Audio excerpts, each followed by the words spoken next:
So we're on chapter 12, and we're going on to section 5 here, and we're going to be talking about the Italian Renaissance. So what do you think when you think of the word Renaissance? Well, it means new birth.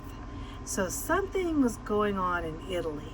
As you see this picture here, we see some people and parts of the Renaissance here.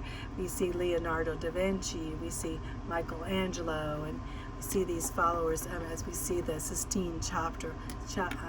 This is all part of the Italian Renaissance. And when you think of Italian, what do you think? You think of Rome, you think of Florence, Italy, you think of these areas. So let's go on and find out more about this Italian Renaissance. Well, there was a revival of classical learning, as we heard in the last part of the chapter.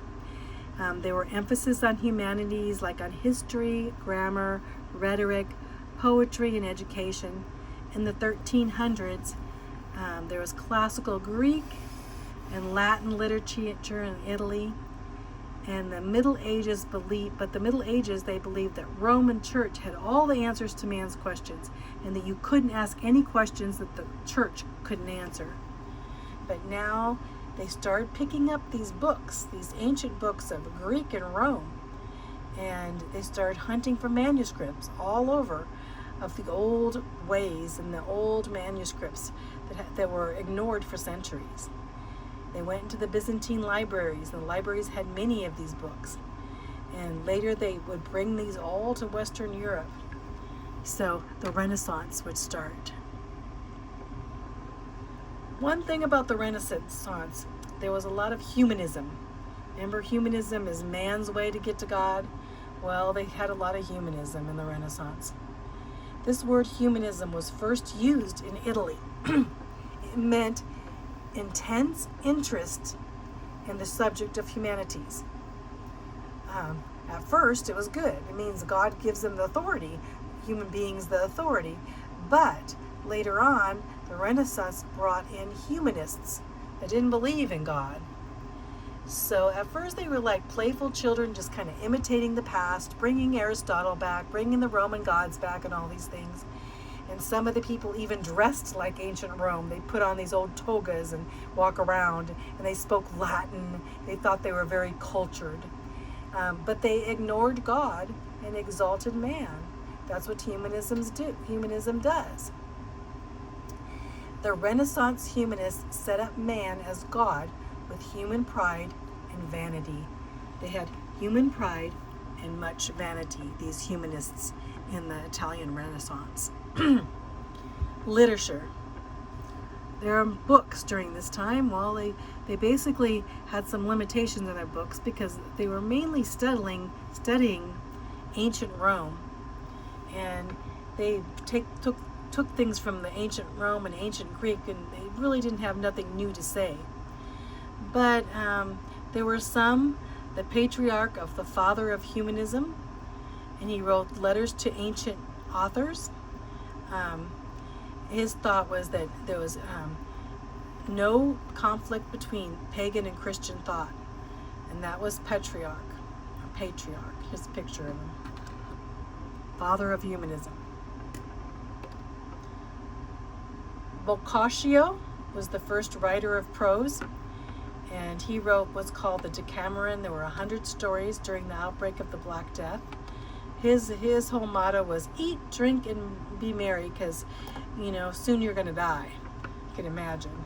So he was one of the books. So there wasn't much literature during the Italian Renaissance that was really not literature of something new. Most of from the old ways. But there was a book called The Prince, the book on politics. What was this book? It was the only book of importance really during this time. It was really considered that important. But it ignored God and exalted man. It was by Niccolo Machiavelli. Niccolo Machiavelli wrote this book.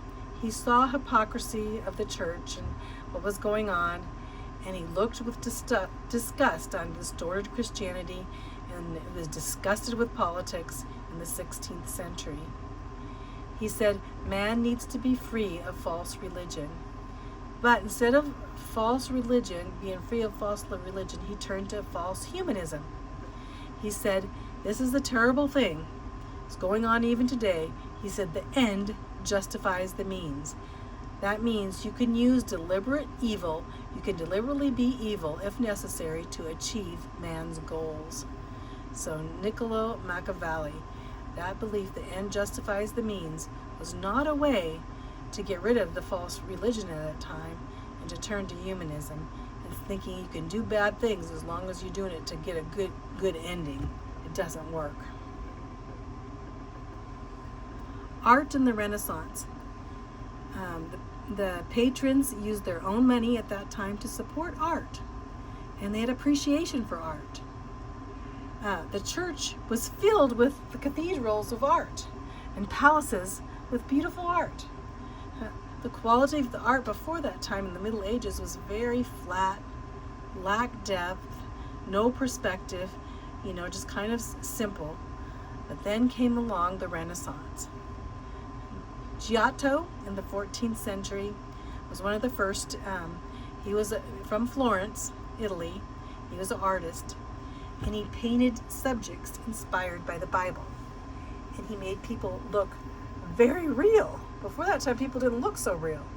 His paintings covered the church walls, and especially this painting right here is The Last Judgment. The Last Judgment, you'll see, he painted pictures of hell, which was never painted like that before. And he painted a lot, Giotto, one of the first painters of the Renaissance, artists. And then we go into the three geniuses. When you think of the Renaissance, you're going to think of these three guys. We have Leonardo da Vinci, Raphael, and Michelangelo. Three famous. If you think of the Renaissance, you've got to think of these artists. Leonardo da Vinci. He lived in 1452 to 1519. We call him the Renaissance man, and that was a new idea. That means he was talented in all these different fields. He was a master painter. He was a master sculptor. In fact, he painted the Mona Lisa with this mystery smile. As you see here, he painted the Last Supper. He painted a lot of things that are priceless these days that we have. A lot of beautiful art. He also was a musician, and he was an inventor. He invented things and drew pictures of flying machines, tanks, parachutes, even bicycles before their time. They were centuries ahead of his time. And he had thousands and thousands of pages of notes, essays, and sketches, so we know exactly how Leonardo da Vinci thought. He was an engineer, and he was a scientist, and he was so accurate in the drawings of plants and animals and human anatomy, so accurate. So here he was, the Renaissance man, talented in all fields. Leonardo da Vinci. Raphael lived in 1483, and he died in 1520, only at the age of 37. And he's known for his brilliant use of color. And he painted several hundred paintings. Some of his paintings, like Sistine Madonna, the School of Athens, famous paintings. In 1508, he was called to Rome.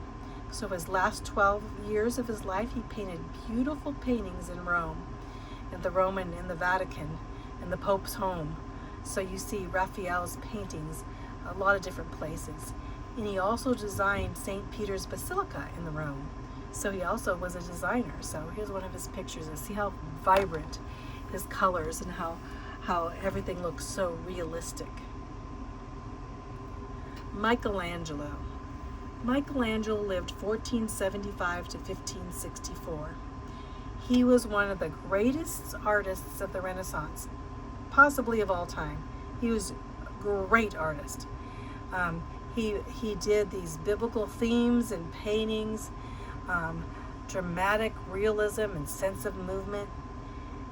When he was younger, he lived with the Medici family. The Medici family actually, they were the banking family that owned a lot of different things, very, very wealthy, controlled politics and everything else.